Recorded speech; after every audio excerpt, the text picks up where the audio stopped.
is Mount St. Helens. It's here, we promise.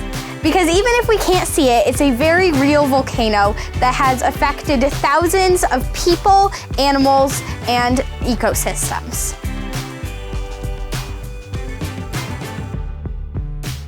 Also called Luwit or Lawit Lakla, Mount St. Helens is well known for its eruption on May 18, 1980. Before this eruption, there were many signs seen by scientists. The first of these signs was an earthquake occurring on March 27, 1980. From then on, the volcano was pretty active, showing signs like earthquakes, ash and steam eruptions, and a fast-growing bulge on the north side of the mountain. Around the middle of April 1980, all activities stopped and Mount St. Helens seemingly calmed down. However, on the morning of May 18th, Mount St. Helens erupted violently, causing damage to the mountain and surrounding area. The 1980 eruption of Mount St. Helens happened extremely quickly and affected a large area. In this series of photographs, you can see the start to the end of the eruption, and this happened in 6 minutes and 20 seconds. On the next map, you can see the area affected by the blast, and all of this dark green is trees that were knocked over by the eruption. The ash also traveled incredibly far and reached Yakima within hours. This is ash from Ritzville, Washington, which is 195 miles away from Mount St. Helens. The blasted ash may have deforested the land around and on Mount St. Helens, but as you can see, the plant life has come back. But how did this happen? One of the first animals was the pocket gopher, who burrows and lives underground.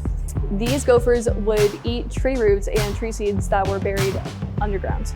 They would then dig tunnels, which could be seen as tilling soil like a farmer does. The gophers would then poop out some of the tree seeds, making plant life begin growing again.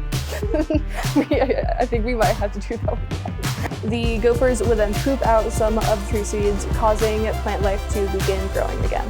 The eruption of Mount St. Helens was an event that changed many people's lives, as well as the way we see volcanoes today. For some people, the eruption was an experience they had momentarily witnessed and will never forget. For people who had lost their loved ones, homes, and livelihoods, their lives changed forever.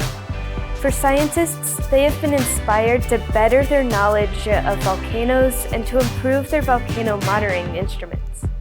For local governments and towns, the Mount St. Helens eruption greatly stimulated our volcano emergency responses.